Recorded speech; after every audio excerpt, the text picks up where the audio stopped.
आज सुबह सुबह मेरी वाइफ एक फूल गोभी का पूरा फूल तेल में तलने लगी। मुझे कुछ समझ में नहीं आ रहा था क्योंकि मैंने कभी भी फूल गोभी का पूरा फूल ऐसे तलते देखा नहीं था। तो मैंने भी पूछ ही लिया, अरे ये तुम क्या कर रही हो? तो वाइफ बोली कि मैं आज फूल गोभी की रेसिपी तैयार कर रही हूँ।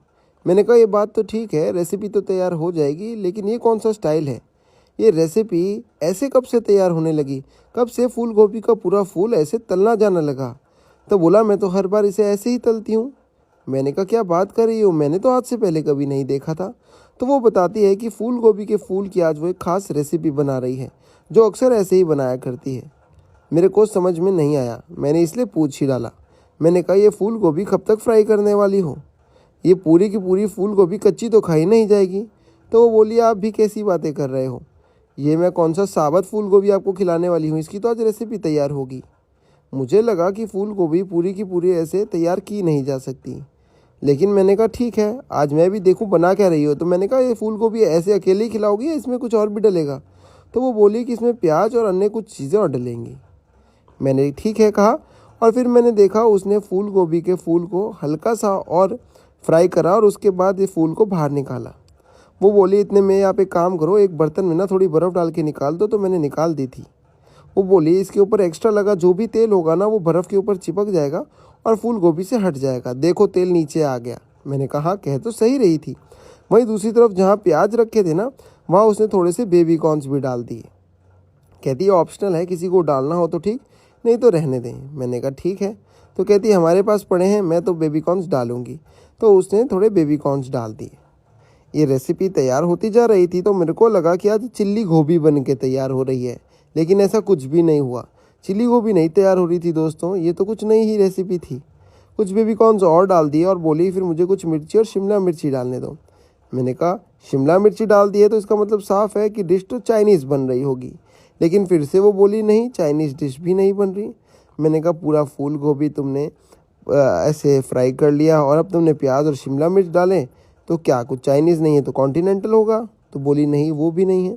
बोली सबसे पहले इसको अब मैं बाहर निकाल लेती हूँ और इसका जो भी एक्स्ट्रा तेल है वो छन्ने देती हूँ। बोली जब भी मैं कुछ बनाती हूँ तुम्हें अच्छा लगता है तो थोड़ा सा भरोसा रखो और थोड़ा धैर्य रखो, मैं तुम्हारे लिए खास रेसिपी बना रही हूँ। मैंने कहा ठीक है भैया, वैसे भी तुम ही बना रही हो तो मैं देख ही लेता हूँ बन क्या रहा है। उन्होंने इन सारी वेजीज़ को क्या करा, एक बर्तन में बाहर निकाल दिया इनका एक्स्ट्रा ऑयल हटाने के बाद। उसके बाद एक बर्तन में उन्होंने आलू और गाजर रखे हुए थे, उसको भी ऐसे फ्राई करना शुरू कर दिया। मैंने कहा आलू और गाजर भी डल रहे हैं, गोभी भी डल रही है, प्याज भी हैं, कॉर्न्स भी हैं, शिमला मिर्च भी हैं, तो क्या ये कोई रेसिपी बन रही है, यानी कि कोई सब्जी बन रही है? तो बोली अब आपने सोचा तो सही है, लेकिन बन क्या रहा है ये बताओ।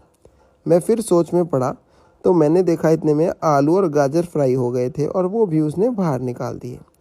जब आलू और गाजर फ्राई होके बाहर निकले तो फिर मुझे लगने लगा कि ये गाजर की और गोभी की एक रेसिपी तैयार हो रही है। फिर मैंने पूछा कि क्या तुम ये कोई मिक्स वेजिटेबल तो नहीं बना रही?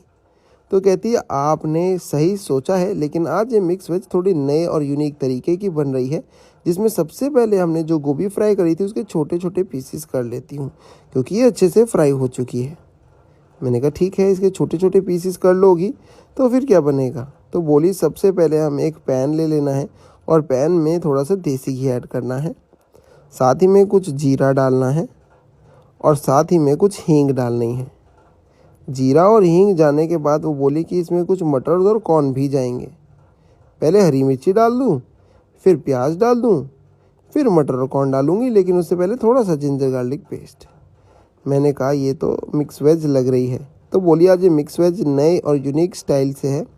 ये आप खुरमी मिक्स वेज भी कह सकते हैं, ग्रेवी वाली मिक्स वेज भी कह सकते हैं, या फिर ये ड्राई मिक्स वेज भी कह सकते हैं, क्योंकि ये थोड़ी सी हटके है और आपको ये पूरी की पूरी देखनी होगी तभी आप जान पाओगे किस तरीके से बन रही है। तो इसमें कुछ कॉर्न्स और मटर डालने के बाद इन्हें पकने के लिए छोड़ा और दूसरी तरफ टमाटर की प्यूरी बनाने की तैयारी करी, जिसमें कुछ चीज़ें और डलनी थी, जैसे दो तो चले गए टमाटर, साथ में इलायची और लौंग और काली मिर्च ऑप्शनल है, और साथ ही में थोड़े से काजू और हल्का सा पानी या फिर दूध डाल के इसको घुमा लीजिए और इसका एक पेस्ट बना लीजिए। और वो पेस्ट जाएगा इस प्याज और मटर और स्वीट कॉर्न्स के अंदर। और इसको अब हम पकाएंगे थोड़ा सा मसाला डालने के बाद। तो मसाला कौन सा होगा?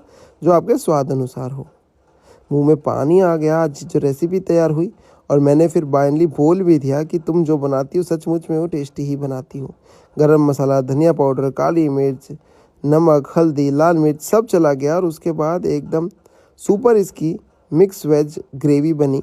और इसमें अब मैं थोड़ा सा पानी ऐड कर लूँगा। और पानी ऐड करने के बाद हल्का सा इसे पकाएंगे, थोड़ा सा दूध और मलाई डाल के घर पे जो होती है, या हल्की सी दही भी डाल सकते हैं आपके पास दूध मलाई ना हो तो। इसको पकाने के बाद इसमें अब हम ऐड करेंगे थोड़ी सी कस्तूरी मेथी। और जो वेजीज हमने फ्राई करके रखी थी बस उनका समय आ गया है डलने का, ताकि उसका भी एक स्वाद हमें इस रेसिपी में मिल पाए। तो चलिए, ये आपकी ड्राई ग्रेवी तैयार है। और ये सूखी सब्जी आपकी मिक्स वेज बढ़िया से हल्की हल्की, बहुत ही हल्की ग्रेवी वाली सूखी सब्जी है ये।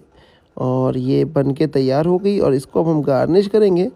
आप इसके ऊपर थोड़ा सा बटर डाल सकते हैं, थोड़ा धनिया डाल दीजिए, थोड़ी सी पनीर कद्दूकश करके या फिर छोटे छोटे क्यूब्स में डाल सकते हैं। फाइनली मैं इसको एक बर्तन में निकाल के आपको इसको गार्निश करके दिखाता हूँ, ताकि आपको भी ये रेसिपी अच्छी लगे। तो आप भी इसकी फाइनल लुक देख लीजिए, इसकी गार्निशिंग देख लीजिए। तब तक मैं चलता हूँ और ज़रूर बताइएगा कहाँ से देख रहे हैं, ताकि हम आपको थैंक्स कर सकें। और ये यहीं तक था।